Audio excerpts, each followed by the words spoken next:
अखिलेश यादव को दिखाते हैं आपको, जो अम्बेडकर नगर में इस वक्त मौजूद हैं।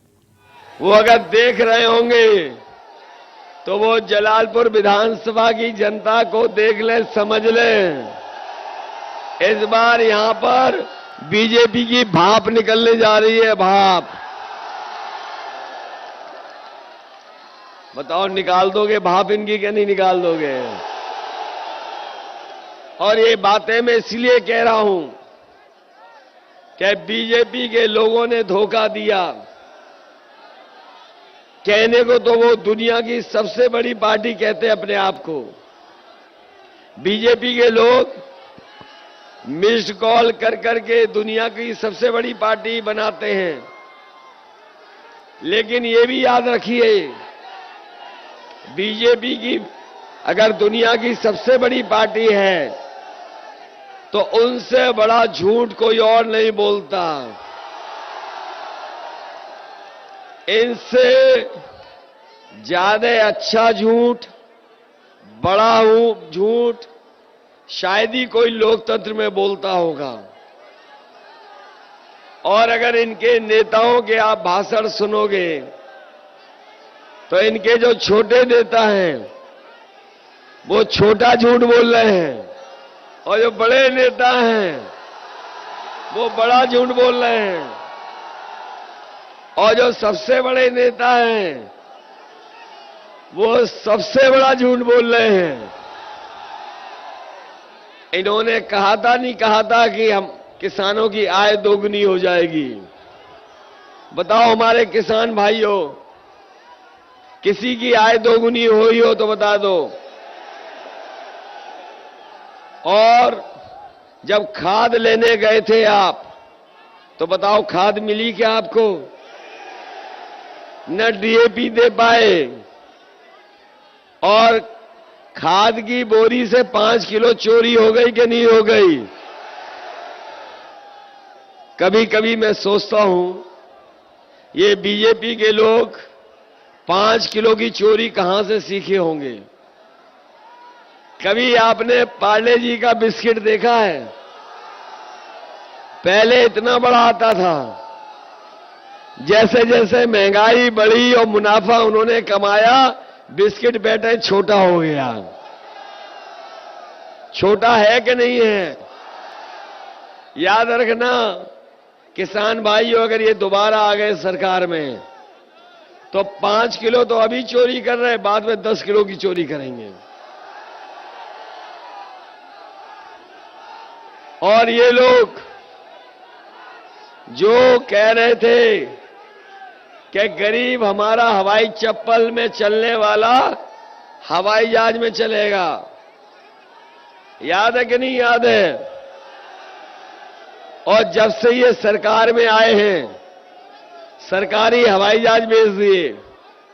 हवाई जहाज जहां खड़े होते हैं वो हवाई अड्डा भेज दिया, रेलगाड़ी भेज दी, रेलवे स्टेशन की सब कीमती जमीनें और रेलवे स्टेशन भेज दिया, पानी का जहाज भेज दिया, बंदरगाह भेज दिया। बताओ भेज दिया कि नहीं भेज दिया? और ये इसलिए भेज दिया, आपने पुरानी कहावत सुनी होगी, न रहेगा बांस और न बजेगी बांसुरी। जब सब बिक जाएगा तो बताओ नौकरी और रोजगार कौन देगा? कौन देगा नौकरी और रोजगार? बताओ नौजवान साथियों और हमारे बीएड टेट वाले 5 साल इंतजार करते रहे कि नहीं करते रहे? अब और तो इंतजार नहीं करोगे तो गलती मत करना। हमारा संकल्प पत्र पढ़ लिया, हमारा घोषणा पत्र पढ़ लिया, समाजवादी सरकार बनेगी तो बीएड टेट के लोगों को समायोजित करने का काम समाजवादी सरकार में होगा। ये हमारे बुजुर्ग बैठे हैं और सब आप लोग गांव से आए हैं।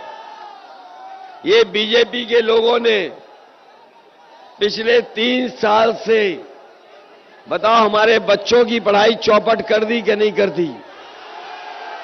पढ़ाई बर्बाद हो गई, पढ़ाई नहीं हो पा रही। और हमारे बाबा मुख्यमंत्री पता नहीं कौन सा काम करते रहे 24 घंटा, 24 घंटा काम करते रहे, जाने कौन सी मलाई खाते रहे। 11 लाख पद खाली है सरकार के, 11 लाख पद खाली है सरकार के। और सबसे ज्यादा अगर पद कहीं खाली है तो हमारे शिक्षा विभाग में खाली है। इसलिए बीए टेट को तो समायोजित करेंगे ही करेंगे, अपने शिक्षा मित्रों को भी हम मदद करने का काम करेंगे।